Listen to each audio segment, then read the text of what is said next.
I have experienced very little in the way of Doctor Who spin-off media. Of course, when I got into the show, Torchwood and the Sarah Jane adventures were still very prominent, and yet, to this day, I still haven't sat down and watched a full episode of either of them. I know, I'm a fake fan, right? Years later, I heard about how Class came and went without much fanfare, and that was it, I thought. Although around about the time I started this review series, mid-2021, I heard about unofficial Doctor Who spin-offs that would, use the same actors as legally distinct characters, here's Colin Baker as the Stranger or something. Unfortunately, due to the YouTube videos I watched on the subject, I was under the impression that almost all of them were R-rated, C-tier garbage, not worth anybody's time. Seriously though, the horror stories I've heard. So imagine my surprise when I find out that there are, in fact, rare exceptions to this rule. Close proximity spin-offs taking place relatively within the Doctor Who universe, just with their own separate continuity sometimes, with genuine effort and heart put into their creation. And since this one ties in directly to two classic Who stories I've recently reviewed, those being The Abominable Snowman and The Web of Fear, it's time for me to take a look at my first Doctor Who spin-off, Downtime. How many times am I going to say spin-off in this video? I don't have a musical intro. Downtime is a 1-hour feature from 1995, which technically takes place in the same universe as Doctor Who, just without any direct mentions to the Doctor, for legal reasons, of course. I mean, there's the occasional, reference here and there, but BBC had nothing to do with its creation. This is essentially a budget fan film of exceptional quality. Seriously, Downtime was written by Mark Platt, who wrote the 7th Doctor serial Ghostlight and numerous Big Finish audio productions and novels. And the director, Christopher Barry, directed heaps of early Doctor Who episodes, including some of my favourites, like The Rescue, The Romans, The Power of the Daleks. There's some seriously talented Doctor Who alumni behind this. And that's to say nothing of the cast. The legendary Nicholas Courtney and Elizabeth Sladen return to reprise their iconic roles as the Brigadier Lethbridge-Stewart and Sarah Jane Smith. And of course, to make this a true spiritual successor to classic Second Doctor stories, the father-daughter combo of Jack and Deborah Watling return as Professor Travers and former companion Victoria. It was an absolute treat seeing all these original cast members still so keen to be involved in unofficial media a decade after the show's cancellation. Heck, even just looking through the cast list trivia on Wikipedia, you see so many familiar faces who have had one-off appearances in classic Doctor Who over the decades. Although special mention has to go to John Leeson, who plays a radio announcer here, who's only the ruddy voice of K9. Seriously, there's so much to love about just the people who went into making this. So, I don't want to talk about the story at all, because I don't want to spoil any part of the plot for potential viewers. Now, I know I've said that numerous times while reviewing classic Doctor Who episodes, and I know you might be thinking, well, what's the point of even making a review? But the scenario in this case is a little bit different, because the entire 1-hour film is literally available for free to watch right here on YouTube. And not like a dubious upload from a channel with 12 subscribers that somehow hasn't triggered the YouTube copyright system.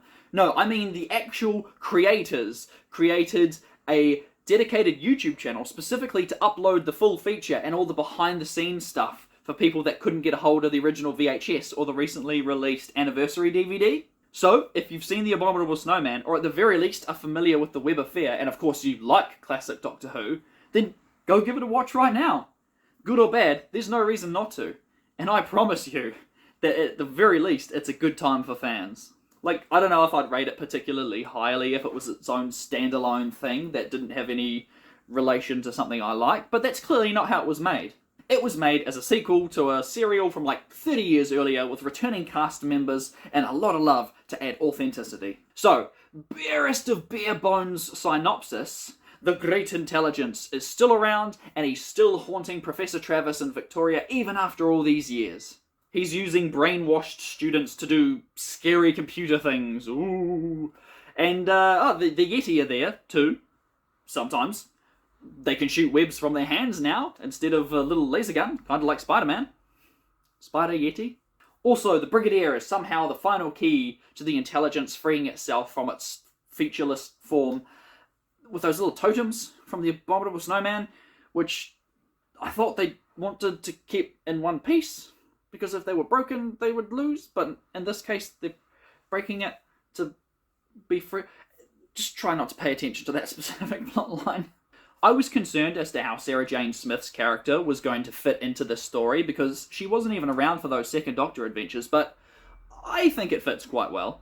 Like, she's a reporter that has an expected reason for being there, and it just so happens to take place in the same vicinity as other classic Doctor Who companions. So it does inevitably feel quite natural, and not like it's just another forced cameo appearance.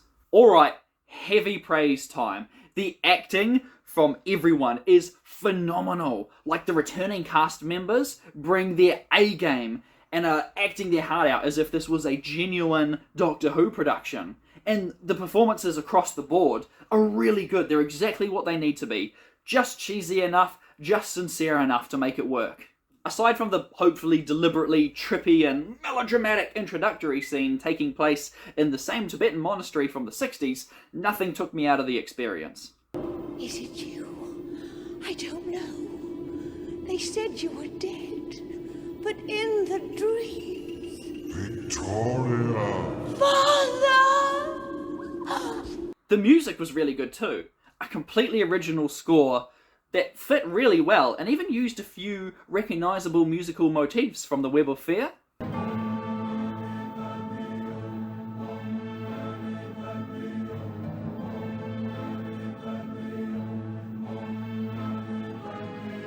The special effects, of course, are very 90s, for better or worse, and it's very interesting to see how computers were represented in their earlier, less common days.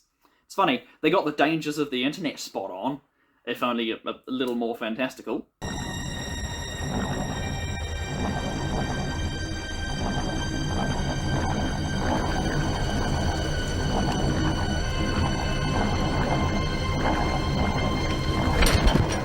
Heck, they obviously got a lot of things right, because when the revival series came around in 2005, they lifted a lot of elements from this wholesale and put it in the main show. Like, it's not even subtle. Most notably, the character of Kate Lethbridge-Stewart, the Brigadier's daughter. Like, Moffat didn't even change the name. It's straight up just Kate from Downtime, played by a new actress. But also, the whole brainwashed kids sitting behind a computer doing nefarious things is copy-pasted directly from Downtime into School Reunion from Season 2. The same episode where Sarah Jane returns, and K9. Russell T Davies must have really liked this short film. Oh, sorry, shorter feature film. I stood on a plug and hurt. It's funny and sad at the same time, because it's not like the creators of Downtime can, like, sue the BBC or anything. I mean, what are they gonna say? You obviously pinched elements of our unofficial Doctor Who spin-off to use in official Doctor Who. Anyway, I liked the characters mostly because of their superb acting. The Yeti are used quite sparingly in this, so there's not really much to report on regarding their new design. Red eyes, a little bit skinnier. They look about on par for the 90s. Nothing is perfect, but a lot could feasibly be forgiven, especially given the fact that this is essentially an unofficial budget fan film made for 90s VHS. Still, I could have used a little less ethereal sci-fi weirdness like the Dreamscape or Mind Palace, whatever that was. I thought we were rid of the blighter. It's still here, sir. Out on the Bardo, the astral plane. Trapped outside our physical existence. Is it indeed? There's also a lot of random dialogue attempting to keep the viewer informed as to what character's been through what over the decades and who's currently being possessed and why. Which was appreciated to start with, but it just keeps going, and after 50 minutes of characters trying to explain things, there was a character who was recently freed from mind control and had like a really emotional scene, and then the next time you see them, they're seemingly mind controlled again without any explanation, and I just gave up on trying to keep track. Don't think too hard about the logistics of how everything works, and just enjoy it for what it is. Like a lot of classic Doctor Who episodes, you kind of just have to look past a lot of conveniences and contrivances, and if you do that here, you'll more than likely have a good time. I, for one, really enjoyed it. It's a good length too. A nice change from sitting down to watch 2.5 hours of classic Doctor Who serials. On a couple of final notes I found quite funny, the Brigadier just casually has a loaded gun sitting in a clear, unlocked display case in his house. Oh, people really do be dangerous, right? Americans watching this like, I don't see the problem there, I've got an M60 machine gun and a bazooka sitting on my mantelpiece. And the most fascinating personal factoid of all, this Downtime film was debuted on the 2nd of September 1995 in the UK. Now, you adjust the time zone for NZ time, that means this little Doctor Who spin-off feature was released on the same day I was born, the 3rd of September 1995. I'm twins with a Doctor Who spin-off VHS. Man, I'm getting old. Well, if you'll excuse me, I have the sudden urge to go to New World for some reason.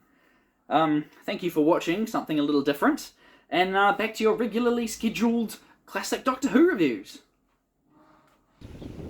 At last, I've made it to the New World. Now I can finally see what the Great Intelligence was up to. Where are all the Yeti? Maybe I need to buy some webbing to attract them. Oh no! I forgot my wallet! Guess I have to walk 5 hours all the way back home.